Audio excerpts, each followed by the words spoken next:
Hello, my name is Jake McDonald, and welcome to Mindfulness, a tool for enhanced well-being and performance. Good morning or good afternoon, wherever you are coming from. I'm really glad you're here. A brief background on me: I teach at the collegiate school and also work at Summit Emotional Health, both of which are located in Richmond, Virginia. Just to give you a quick background on where I'm coming from, I graduated from Hampton-Sydney in 2011, studied history and minored in creative writing, and played lacrosse there for 4 years. And then in 2014, I got a graduate degree, master's in education for the Center for Sport Leadership, and then have been trained through Mindful Leader to become a certified mindfulness facilitator, and then now currently consult and teach to high school age kids, college age kids, and I'm also a full-time teacher. So I teach health and wellness to ninth grade and 10th graders, and I also coach football and lacrosse. So within that range, health and wellness is really the focus of my professional life. So all the studying I do is centered around that. So digital citizenship, fitness, nutrition, driver's ed even, and then mindfulness, mindful leadership. All of that is a professional glimpse, but as a person, I am a very proud father of a 10-month-old son named Ned, and a very fortunate husband of my wife Molly, and I'm very fortunate also to be the son of two great parents, and a brother to two amazing sisters. So they kind of contribute to the person I've become, and family is really the lens by which I see the world. So that's kind of a snapshot of who I am, where I'm coming from. And here is just a quick glimpse of any disclosures. My disclosures. Perfect. And then we are just going to jump right in. So here's some objectives we have for today. So we're going to break down what is mindfulness. And really my goal is to explain it in a way where it meets you where you are. I feel like this is a buzzword in 2020. And so to be able to articulate in a way that's applicable and graspable for you is the goal. We're going to talk about some benefits. So like why maybe developing a practice could be wise. And then how to align this practice with today's challenges. I mean, I know we've got a lot of them in 2020. So where does this practice meet where we currently are? And then we're going to practice. So there are three different practices that we will go through that are formal. That'll just be a few moments. And so we'll actually get a chance to try out exactly what it is that we're talking about. We'll talk about how to develop this practice in your life, regardless of how busy you are, and how we can make time. And then also talk about other tools to complement this practice, and how really this is just a piece to the greater puzzle that is wellness. And so how can we kind of piece all this together to maximize your wellness, but also your effectiveness and how you show up for others. So defining mindfulness, I really like to define it in three different ways, kind of based on who I'm talking to. This is a more comprehensive definition. So this is awareness that rises through paying attention on purpose in the present moment, non-judgmentally. All of that to say, it's the ability to pay attention to what's going on right now without getting carried away by it. And it sounds very, very simple, and it is, but it is a skill and something that we have to work at if we're going to improve this and grow this within our lives.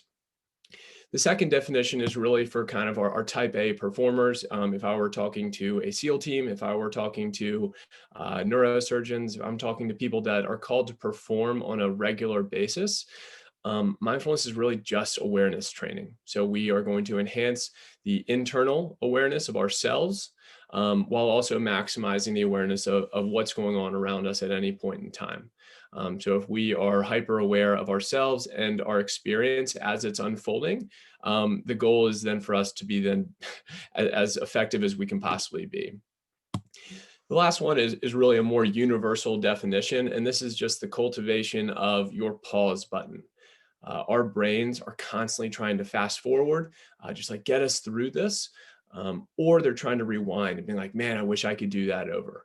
And so there's a study done where we're estimating roughly 70% of our lives are spent trying to fast forward or rewind. So 30% of our time and our thinking is forecasted in the past of just kind of like what has happened, and then you try to manipulate that and think through it. And it's really that analysis paralysis that occurs. And then the other 40%, we're constantly trying to forecast and problem solve and think ahead and plan.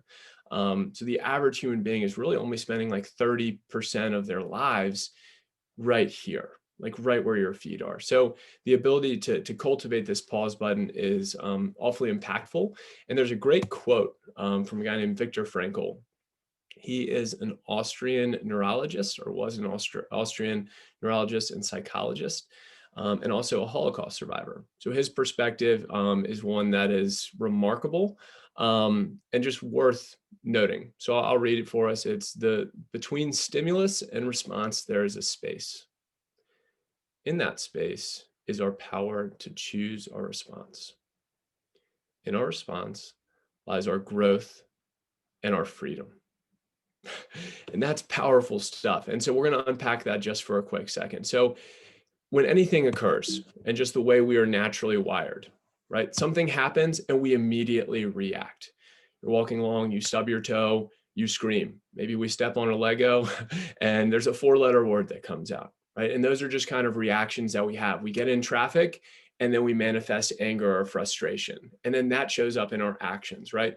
So what we're finding is that between something happening to us and you doing something about it, there's a very, very small space, right? But a space nonetheless.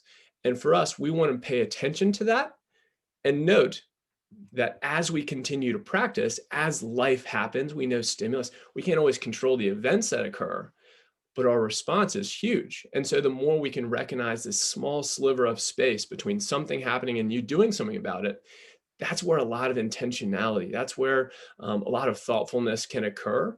And it doesn't guarantee a positive outcome, but it gives you a second option, right? Typically, we are just reacting out of emotion.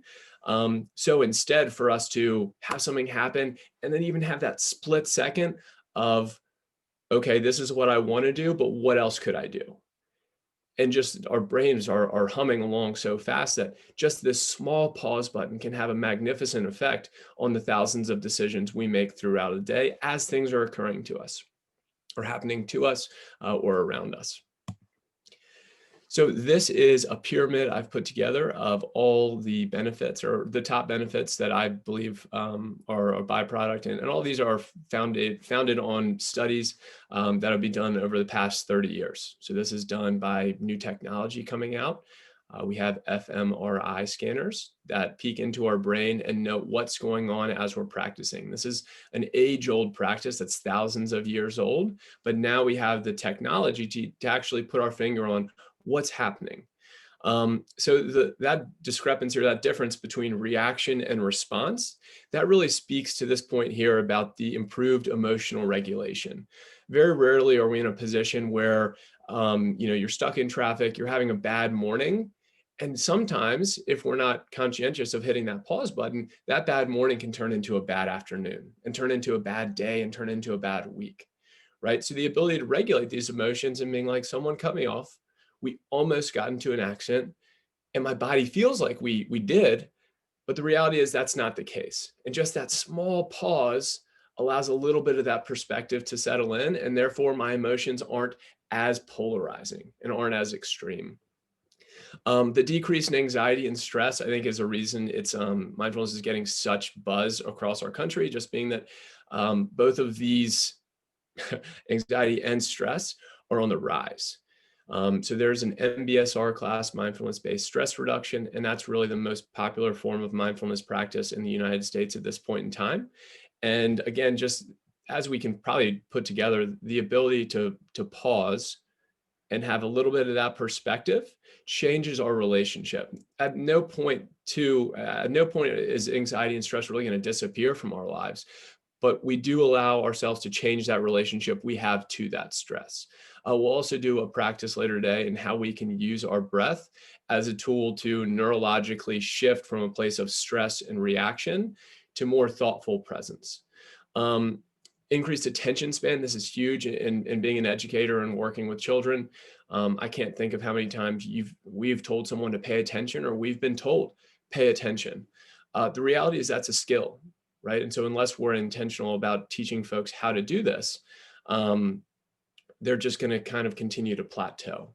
And so there's a very interesting study done. And so in 2007, we measured the attention span of your average human being. And this is a pretty large study. And they determined that 12 seconds is roughly the average attention span of a human being at that point in time. 2007 is also the year that the iPhone came out. 2017, 10 years later, we see a 25% decrease.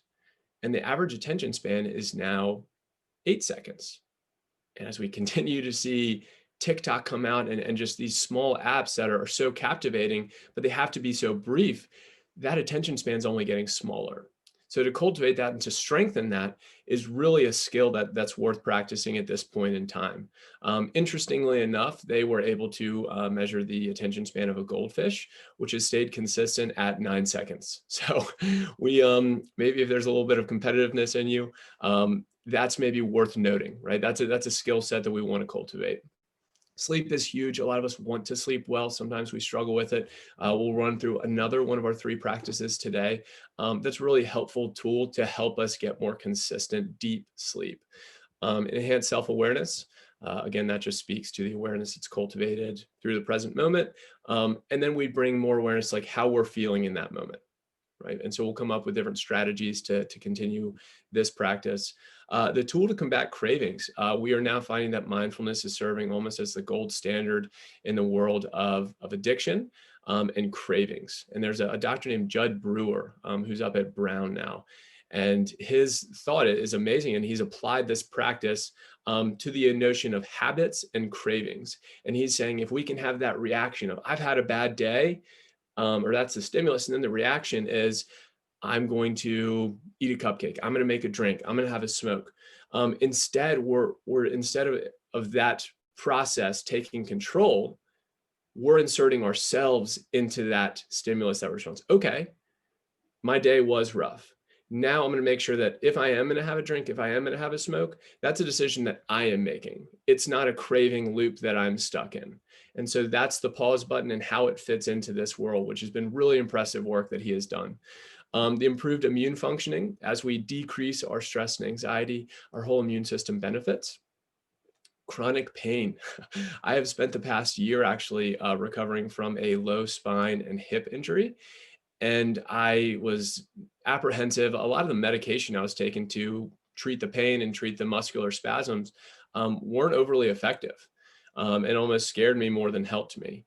And so for me, the ability to bring all of my attention just to that small area, right? It's a disc in my low back. It's a very small area of my body, albeit butted up against a nerve.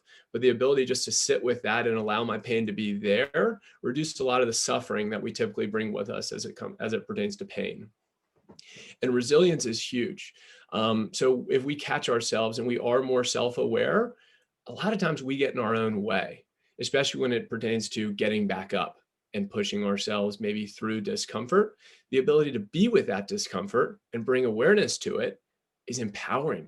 And seeing this only in 9th and 10th grade students as they take risks and put themselves out there, it's been really cool for me as a teacher to observe this. All right, in 2020, this is an unprecedented year, and I would argue that the need has never been higher. That being said, there's some challenges that are kind of innate within all of us and also specific to this point in time. So the default mode within our brain, the way we're all wired, is we're wired to have roughly 50 to 60,000 thoughts per day. That's a lot of thoughts. And secondly, we all have what is called a negativity bias. This was cultivated thousands of years ago as a problem-solving technique simply to survive. So we are wired to look for problems, look for what is not going right. Excuse me. There's a doctor named Richard Carlson who wrote a book called Don't Sweat the Small Stuff. And he called this weatherproofing, where you kind of look around your house before winter to know what's wrong, right? And that's the way we're all wired. Is you see something, we're like, oh, that's wrong, that's wrong. And this is also why when we try to forecast, so of these 60,000 thoughts, we're looking at them through a negative lens on a 5-to-1 ratio, right? So we have to have 5 times as many positive thoughts in order to counterbalance this. There's a really effective tool we're going to talk about a little later that can really help counter this, but it's important to know just our default mode. How are we wired naturally?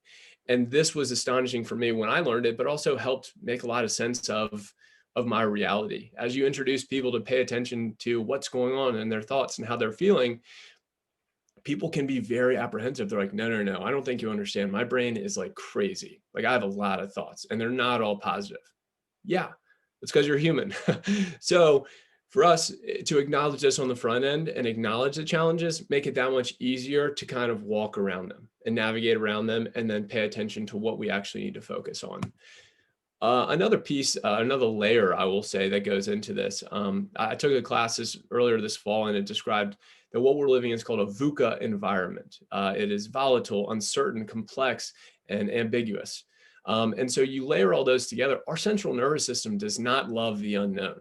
That is like a universal cause for stress, anxiety, fear, all of that to manifest within us, right? So to understand all of this stuff blending together, we're not sure about what's going to happen, but we're forecasting a negative event and we're thinking about it a lot. If that sounds familiar, you're in the right place, right? Because we are all kind of, I wouldn't say suffering, but we're all experiencing this very similarly, more so than we think we are, just from a neurological standpoint. So let's get into this practice. Again, you're going to hear me say practice a lot. You're going to hear me say skill a lot.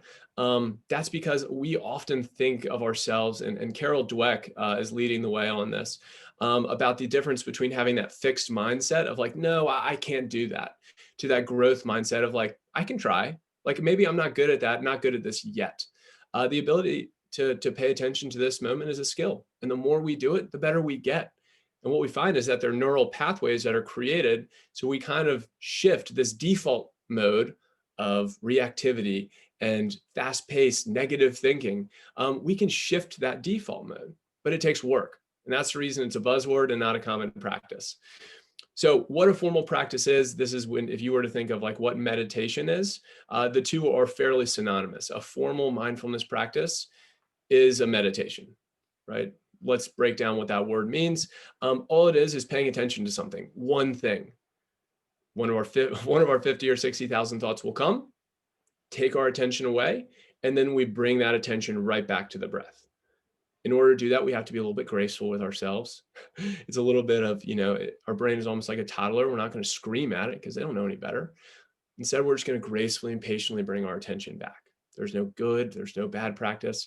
There are moments where we might be more focused than others. That happens. But for us, it's all about gracefully coming back.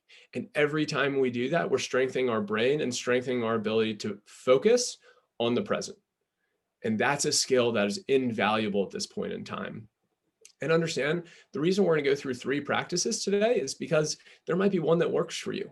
And there might be one where you're like, no, this doesn't work for me, right? So we want this practice to meet you where you are. So that's why we're going to give you 3 options today.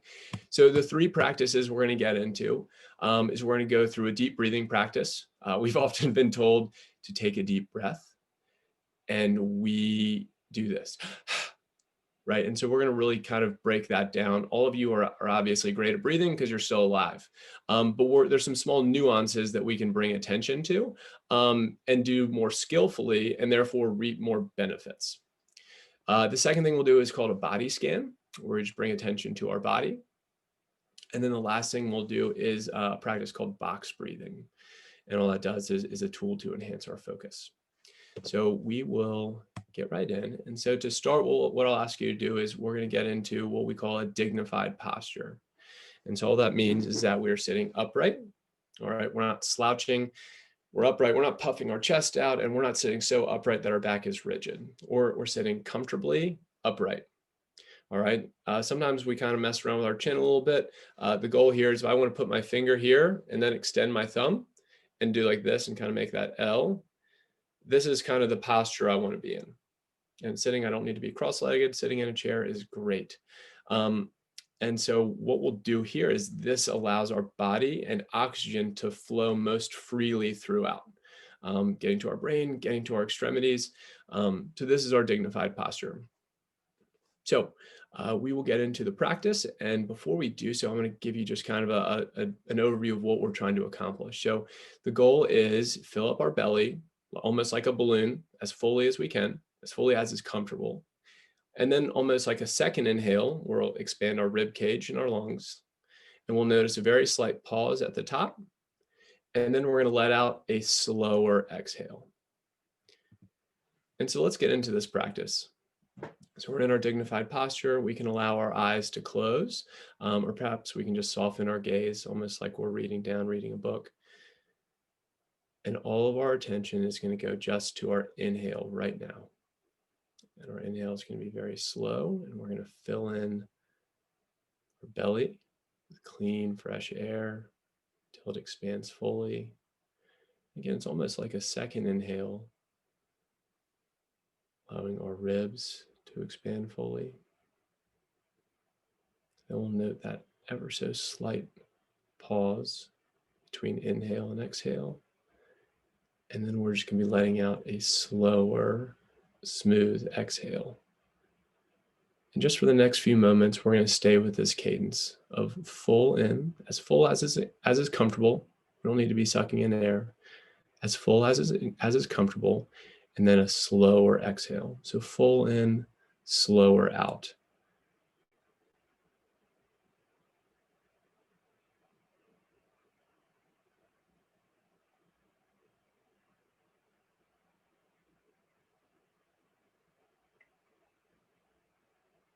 And our mind will wander. We will forecast of, am I doing this right? We'll try to plan what's for dinner. That's fine. That's the brain's job.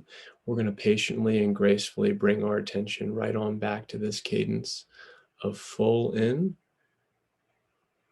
slower out.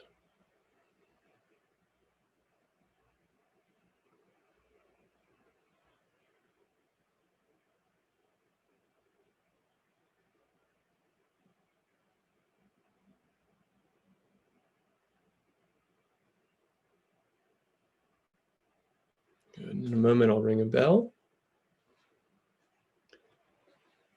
We'll come back to the room.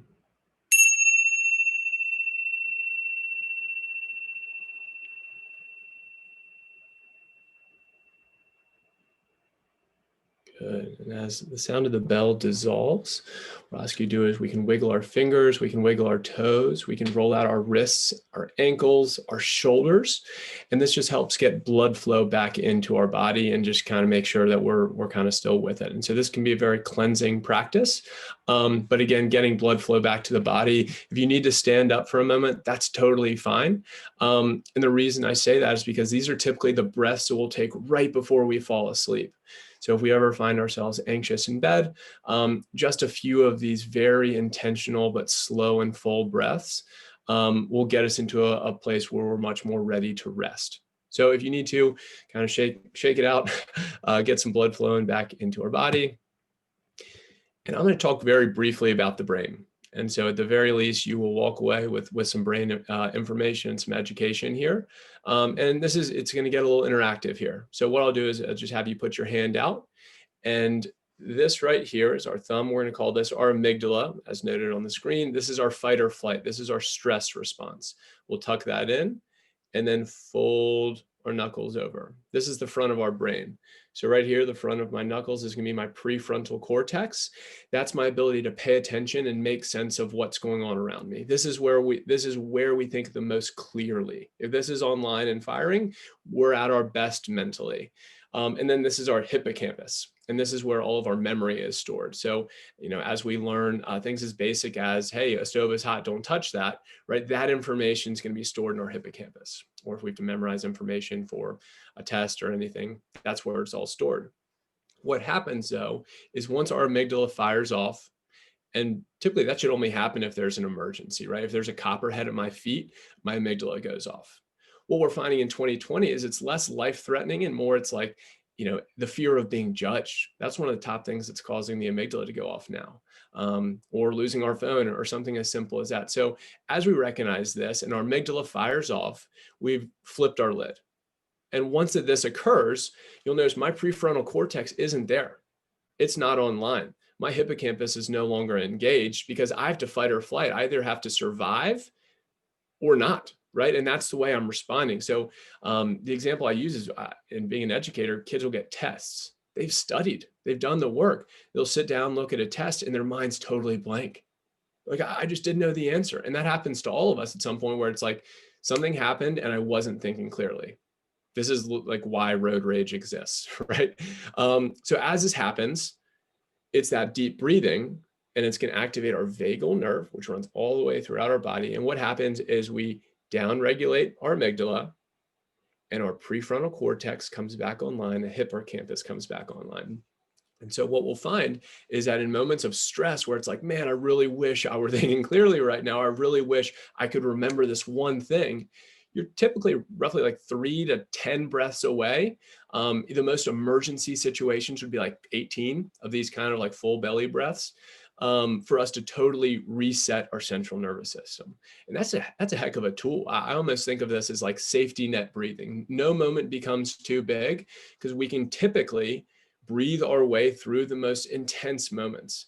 I had a student last year as a senior. He was on a flight down to Alabama, and his plane went into free fall. So they lost stabilization, the air mask came out, and he caught himself. We were talking about this deep breathing practice at that moment, or that week in class. And he's like, Coach, it took me 10 minutes, or I'm sorry, 10 breaths even, of filling up the belly, filling up the lungs and calming down. And he's just like, everything slowed down. I was grateful for the life I had. I love my parents. And as this clarity is coming, the plane stabilizes and he comes down. And it's a powerful story, to hear how this practice manifests in life and in different people. But this is a heck of a tool, and one I encourage you to take with you. So again, this is typically not done fully. If you tell someone to take a deep breath, that's the right idea. Instead, if we want to say, hey, let's take a full inhale and then a slower exhale, right? That's just a little bit more specific. And then that's what's activating our vagal nerve.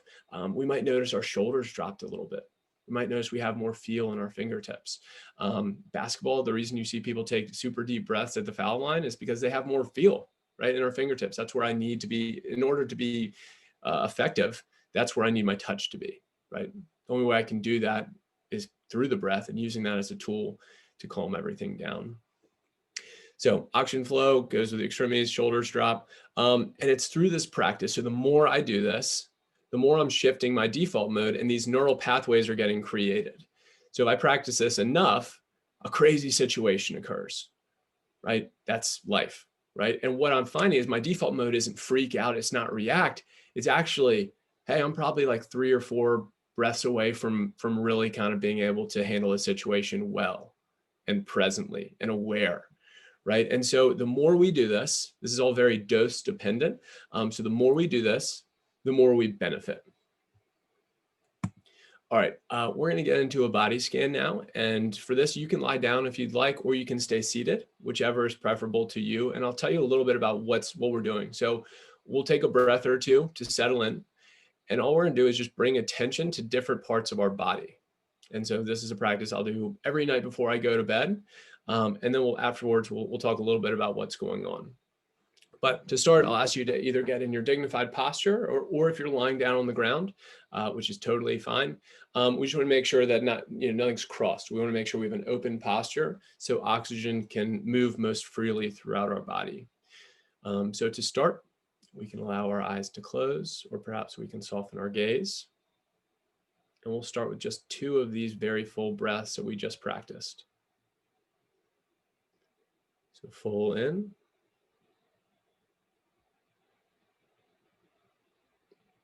Slower out.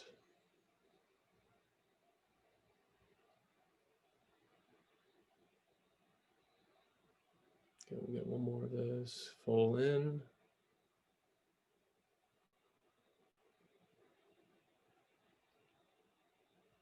Slower out. And moving our attention now from the breath to the body. We're going to start by bringing our attention to our eyebrows.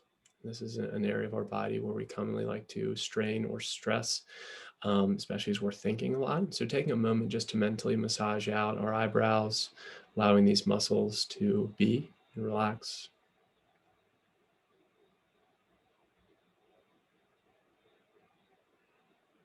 Now from our eyebrows, we'll move down to our jaw, which is another area that we typically like to clench as a means of storing stress.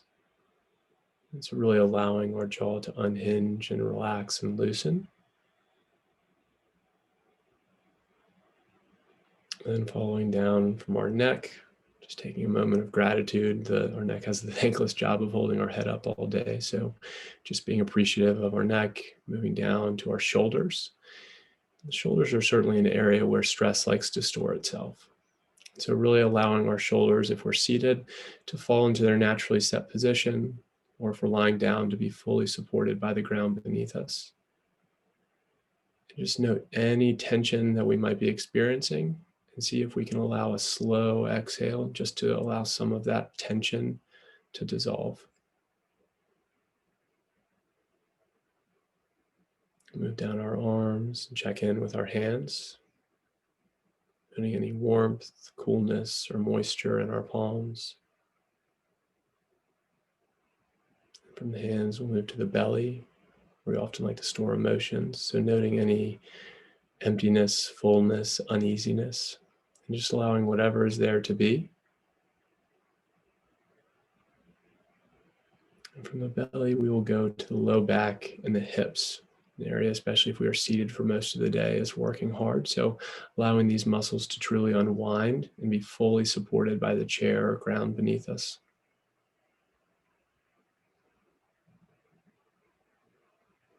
Now scanning our legs.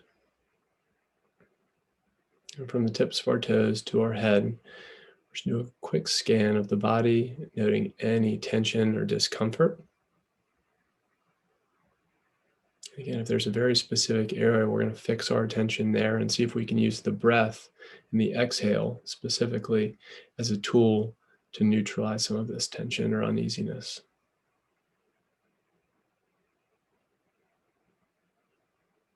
In a moment, I'll ring the bell.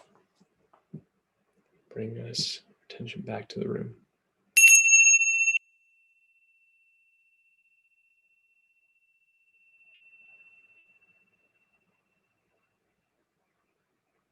Good. And as the sound of the bell dissolves, we can slowly open our eyes, wiggle our fingers, our toes. Again, roll out our wrists, our ankles, our shoulders, really just introducing blood flow back into the body. This is another great practice to do kind of towards the end of the day as we're winding down. So unless we intend on going to bed right now, getting up and just kind of moving just ever so slightly. If you need to stand up and stretch, that's totally fine. But again, we either want to use this as a tool to fall asleep, or we want to make sure that we get up afterwards. And that's where we kind of get a chance to bring this enhanced clarity with us. So this is great for the end of the day. And this is a wonderful workout for what is called our insular cortex. And so the insular cortex is most responsible for the effects of aging. And so over time, our insular cortex typically decays in all people. What's really cool about the research we've done and having an fMRI scanner to check out our brain is that we're finding is that our cortical thickness, right? So the thickness of this insular cortex is growing in people that consistently practice mindfulness. And the body scan, the practice we just did, is the primary workout to strengthen this. And so in some ways, this is really an anti-aging practice or an anti-aging or maybe neutralizing practice.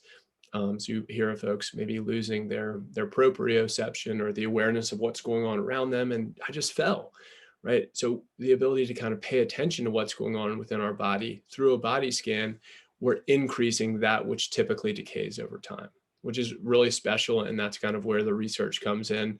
And it's really great. So we are going to finish. We got one more practice. Right? And again, this is going to be the more you practice, the more our brain benefits. So even regardless of where you are in terms of age, you're never too old to practice. And so you're never too old to grow. And that's, I think there was a fallacy that our brains stop growing at, once we're in the early 20s. And the reality is that our brains can continue to grow. This is something my grandmother has picked up at age 77. This is something my father has picked up at age 62. And so it's a very special practice, regardless of where we are in age, just because of the impact it can have on us later in life. So again, this is just an investment in ourselves over time. All right, the last practice we're going to be doing is going to be called box breathing. And so if you can imagine just a box, we are going to inhale for 4 seconds. We're going to hold our breath for 4 seconds. We're going to exhale for 4 seconds. And then we're going to hold for another 4 seconds. So getting into our seated, dignified posture, our back is upright without being rigid. All of our attention is just going to go to our breathing.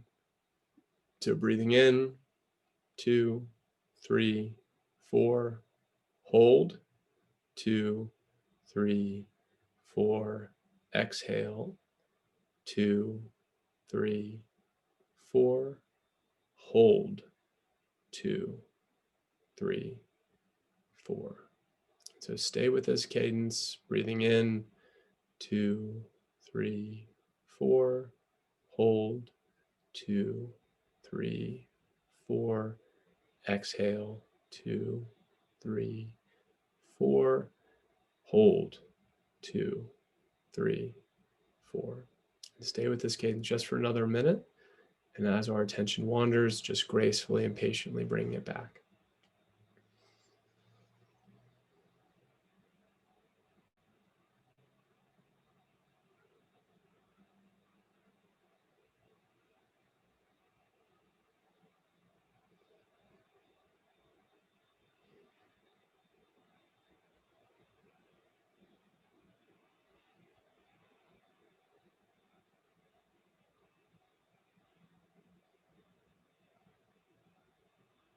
And in a moment, I will ring the bell. And notice maybe an anticipation of hearing the bell instead, and see if you can just kind of welcome this into our experience.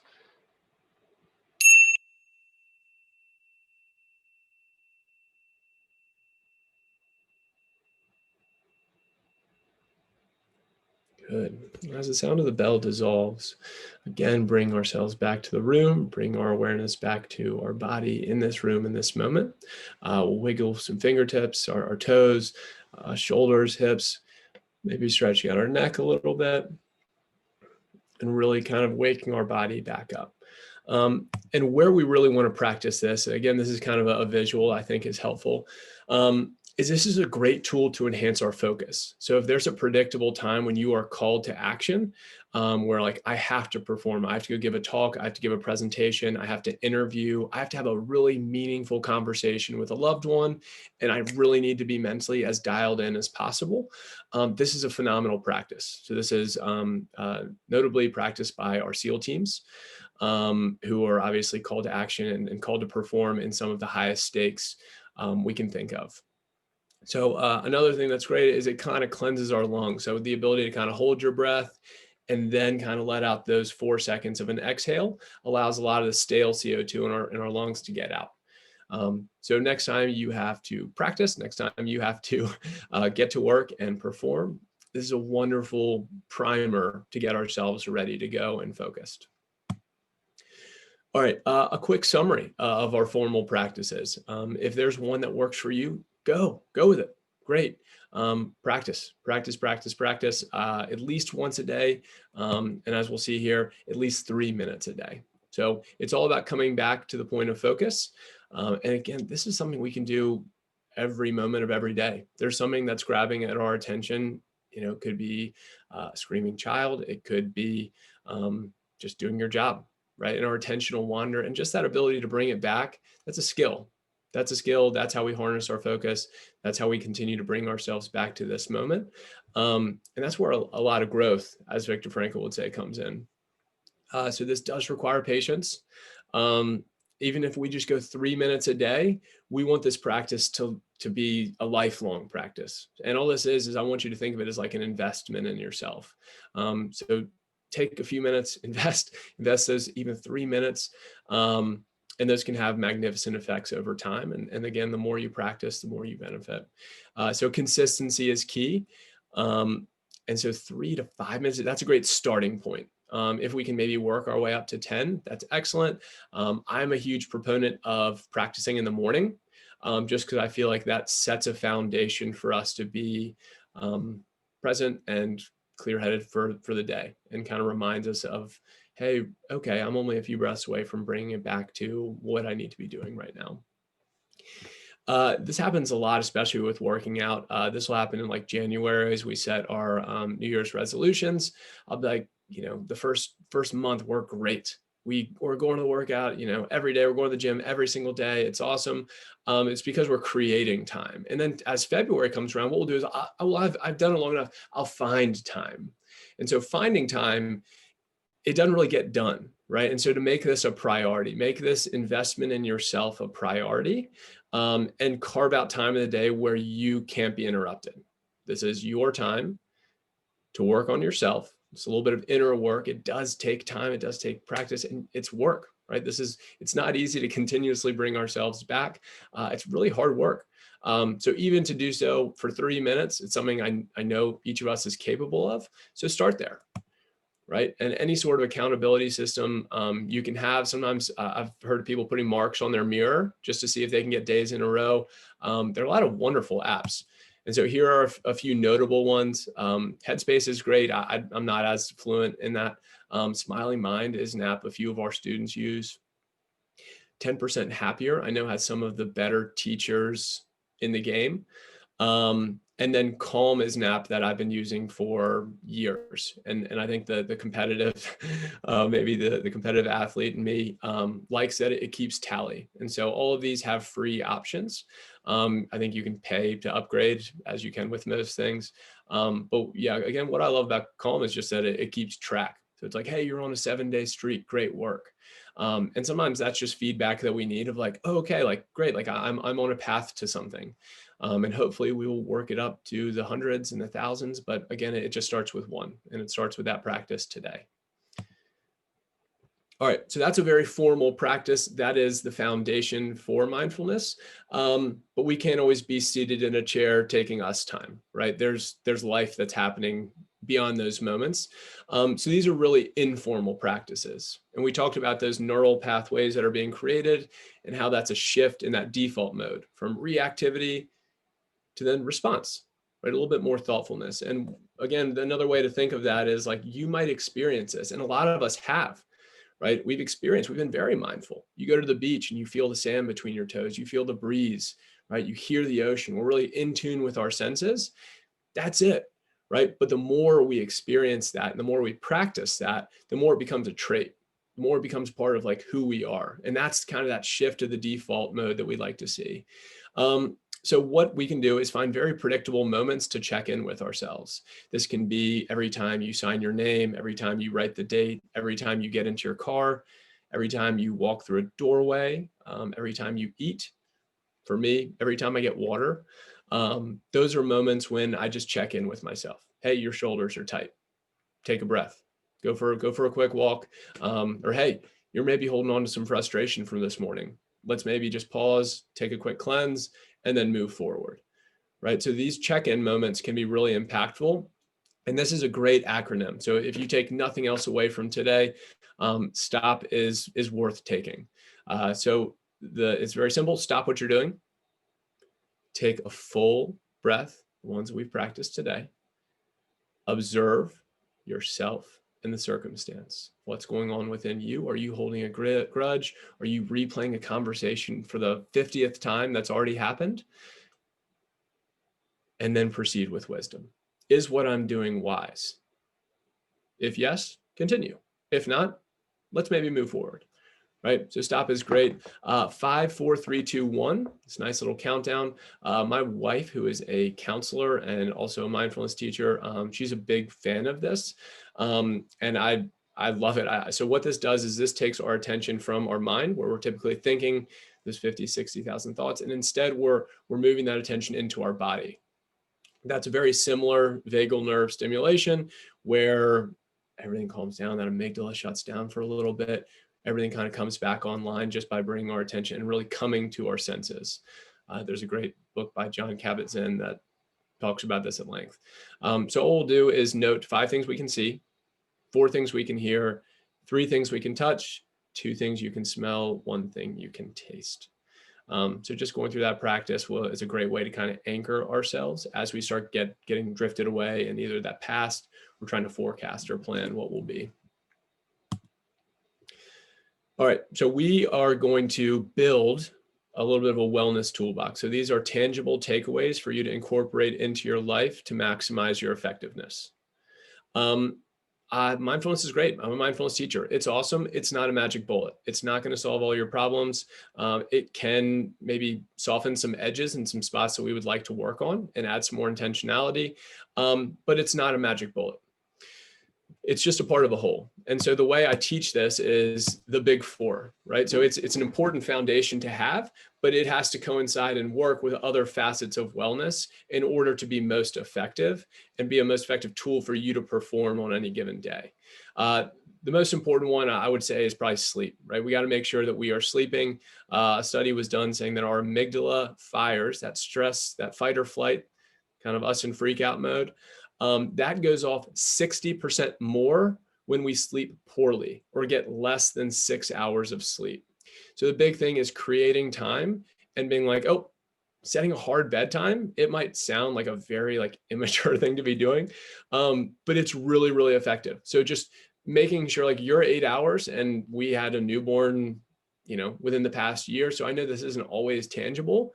So if I can't get my sleep, at least acknowledge how that's going to impact my other day. I'm probably not as maybe inclined to exercise, but I still had rehab I had to do for my injury. So I would make sure I have to do that. I have to get into mindfulness practice, and I have to eat well. And those are the other pillars we want to pay attention to. So even if it's a 30-minute walk, that's great. That's great. That has proven to have huge effects. So even 30 minutes of work, that's great, of working out. In terms of nutrition, we want to make sure a few things. So we have fiber and protein in a lot of our core meals, and we'll notice that that'll help fill us up a little bit longer. You have probably, being human, you've probably had an experience where you've eaten 50 to 100 goldfish, and you've been starving within the past 20 minutes, within the next 20 minutes rather. That's because there's nothing substantial in there. So the fiber, the protein, that gives us energy and sustainable energy that we can digest over time. And also just making our plate as colorful as possible. We're not going to sprinkle M&Ms and Skittles on top, but instead just get those micronutrients. Make sure that half of our plate is veggies or fruit. And if we're doing that, that's where we get the most energy from. So this is your fuel. So what you put on the end of your fork matters. And then the last piece is mindfulness. So all four of these working together, the best version of you is showing up, if that's the case. And I, if you feel anyway, the way I do is I feel like I owe it to the people around me to show up my best. And these are very small things that we just have to prioritize and create time to do, not find time. This is a wonderful tool that I've, only recently practiced in the past 5 years or so. But journaling has been wonderful. So there's something, just as simple as a brain dump. So if you have a lot going on and you feel like those 50 to 60,000 thoughts are compounding, we all have, a professional life, a personal life, maybe a family, we got friends, right? There's so many caveats within our life. If we can just get it all on paper, we're going to notice that almost feels like a weight off our shoulders, just because it's getting it out of our head and onto a piece of paper. A to-do list is a lot more manageable than balancing 70,000 different thoughts that are bouncing all around. So it just adds a little bit of that clarity to where we are. Intention setting, especially in the morning, I like to do this if there's a challenge that is called for me to do. So early on, right out of the gates of parenting, there's a lot of crying. There's not a lot of sleeping. The one skill that I needed to harness was really my ability to be patient. So what I would do, and I've actually continued this to the day. So it's been 10 and a half months since I've set that intention of, hey, today, let's just see if I can be a little bit patient, right? Because I know being tired, my amygdala is going off, and it's a lot easier to freak out of, why won't you sleep or stop crying? And all of that's very natural, right? But if my intent then becomes, hey, that is going to happen. Let's see if we can be patient even for 30 seconds. And there are times where I definitely failed, right? But that intention of being like, this is what I'm going to do almost gives me a roadmap for the day. Hey, I'm going to be all about patience today. I'm going to be all about compassion and kind of building up the people around me. These small intentions practice over and over and over can have a vast impact on the people around us, the people we serve and the people we love. All right, and gratitude. This is awesome. The practice and the research we've been able to do on gratitude has been pretty magnificent. A consistent practice. So just noting like 1 to 3 things you're grateful for and why. We don't want to save that for Thanksgiving. Let's do that every day.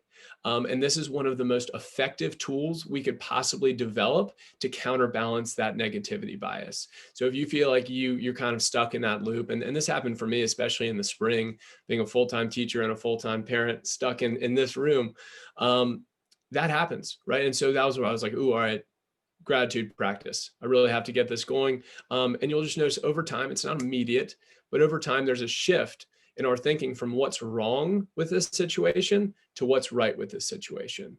And it's probably going to start out with like friends, family, my dog, my TV shows, Netflix, but then it'll get into like these walls right here, right? The person that built this house, bricks, dirt, soil, the sun, right? A lot of these smaller nuances that are right under our nose that we don't always pay attention to. What we have found, which is very interesting, is that the neurological effects on our brain after as much as like a 3-week practice of having a gratitude journal is about as effective as some antidepressants. And so that's pretty powerful. That's something that's not a drug you need to take. It's just a pen and a piece of paper.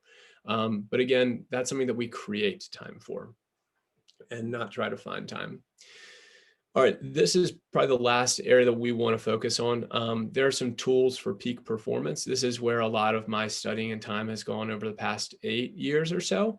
And so they're very small but simple things that we can integrate when we are called to perform. I think the misnomer is that performance is just when I'm on a stage, when I've got a sheet in front of me, and I have to talk in front of people, or a game or something like that.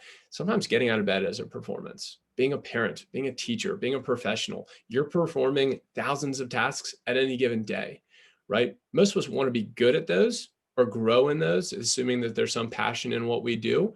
And so these are 3 tools we can use to sharpen our performance. The first off is visualization. So if there's a task you're called to perform that's kind of predictable, I want us to go through that practice of what it looks like when it's done at its absolute best in terms of your capability. So a lot of the seniors I work with have to give a senior speech and they have to talk in front of what would be a full auditorium. Now it's more sporadic with COVID, but it's very predictable. They're sitting in their seats. They got to walk 10 steps that way, go up some stairs, do a U-turn, and walk to the podium. So I'll have them, before they even practice reading, go through that process. What are you doing when you're sitting there? Typically we'll be like, all right, that's a good time to breathe. Slow our exhales down, settle yourself in, feel yourself in the seat. Your name will be called, smile. This is a great moment for you. Walk your steps, go exactly up. There are 5 steps, count each one of them, walk around that white pillar, walk the 15 steps to the podium, and then be great. And so if we practice this way, super, super specifically to the smallest detail, our body almost goes into automatic mode when it comes time to perform. They did a great study about people shooting free throws. They had people go through a guided visualization practice of what it looks like to shoot a free throw flawlessly, and got really in the details. And then they had other people who were like, hey, just shoot a bunch of free throws. So there was like practice, people are actually doing it, and people that were visualizing it. And the visualization folks were actually the ones that performed even better. So it's a great tool, especially if it's predictable. It's a great tool for us. Self-talk. There's a guy named Michael Gervais. He's a performance psychologist, works with the Seattle Seahawks, some Red Bull athletes. He is awesome. If this interests you at all, I love his work. So can check him out. His argument is that self-talk, so what we say to ourselves matters, but it's also the foundation for confidence. But we have to be credible with ourselves. I can't walk into a chemistry room and say, I got this. Because the reality is I haven't studied chemistry, at least in a few decades. So the reality for us is we have to be credible. A lot of us put in the work and don't give ourselves credit when it's time to perform. We'll have some athletes who have done like thousands of hours of work, and then it comes time to play and they almost forget like that they put in all this work, right? So be credible with ourselves. This happens a lot with parenting. So the work you have done, think of how many hours you've been patient. You've had to push through challenging times. There's really nothing you can't do, but we have to be aware of our self-talk, right? And that's going to lead us to the last piece of self-compassion. This sounded like a very fluffy word to me. There's a woman named Kristen Neff who kind of oversees a lot of the great work that's being done in this field. But again, this sounded very fluffy, very soft. It wasn't something I was interested in. And it was roughly a year, probably 2 years ago, our little dog downstairs made a mess, was crying in the middle of the night. There was dog mess everywhere. 2:30 in the morning. So I'm cleaning this up. The dog continues to be sick. I'm continuing to clean it up. I have to take the dog to the vet. And so I get maybe like 4 hours of sleep. And then I have to go and teach the next day. And it's sleeting at the time and raining, and it's like frozen rain. And my windshield wiper flies off. And so the self-compassion to be had in that moment was like, I'm about to teach. I haven't really slept. My windshield wiper just fell off. This is crazy. Like, I'm probably going to be at my best, like a C. But having that grace with myself was like, hey, let's make sure it's the best C we've ever had. There's some days where you're just beat up. That happens. Let's make sure that even if our max is like an 80 today, let's make sure we get to that 80. And it's that self-compassion, and it's really the way you talk to yourselves. So when things don't go your way, what's the tone with which you address that internally? Typically, if you talk to your friends the way you talk to yourself, you would not have any friends, right? We are our own worst enemies a lot of the time. So be aware of how we talk to ourselves in those moments when things aren't going right.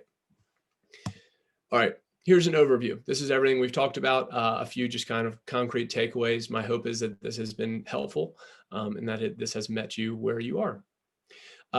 Self-care feels selfish. It does. A lot of us are kind of are wired to serve others. But an argument I would have is that even if you take 20 minutes for your day, 1.3% of your day, I think you're worth it. I think you are worth that 1.3%. Everybody around you benefits, right? If I'm more clear-headed and I'm more aware of other people and myself and that interaction, I'm then bringing out the best of myself for that person, right? It's just a matter of creating this. And again, it takes roughly 21 days to ingrain a habit. So finding the things of these tools that work for you and building them into your day and doing it every day. And that's the name of the game. And you're going to miss a day. That's fine. Start again, right? That's no different than any formal sitting practice we have. Our mind goes somewhere else, right? The game is to bring it back. So, I think of it, a good analogy is you get on a flight, air masks come down, they argue to put yours on first. I can't help the person next to me if I'm unconscious, right? So putting this on first, put on your mask first, and then from there, it allows you to be that much more effective for others. So takeaways: practice.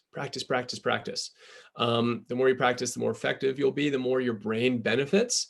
Let's shoot for 3 to 10 minutes a day. I'm a big proponent of maybe just like waking up a little bit earlier and stealing that time in the morning. I feel like that kind of sets me off in a right path. I know, and the people around me know, when I miss my morning practice and I have to do it later in the day, just because I'm a little bit less patient, a little less aware. So I'm a big fan of that. Give it a try. Don't forget your toolbox, right? Take away what works for you. And at the very least, give it a try. And if it works, great. And if not, throw it away. Stop what you're doing. Take a full breath, observe, then proceed with wisdom. 5, 4, 3, 2, 1. It's kind of like coming to our senses, getting out of our head, back into our body. Journaling, there are a lot of different ways we can use that to our benefit. It's not as much of like the Dear Diary, this happened today. It's more of, this is what I'm going to be about today. This is everything that's going on in my life right now. And this is all that I'm thankful for. So one of those 3 areas are where we really tend to benefit from. Visualization, self-talk, and self-compassion, all 3 wonderful tools for sustainable confidence and performance, high-level performance.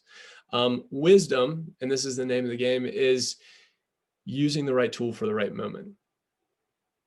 Situation gets too big, let's go with some deep breathing, right? I'm about to perform and I'm beating myself up. Let's maybe check our self-talk for a moment, right?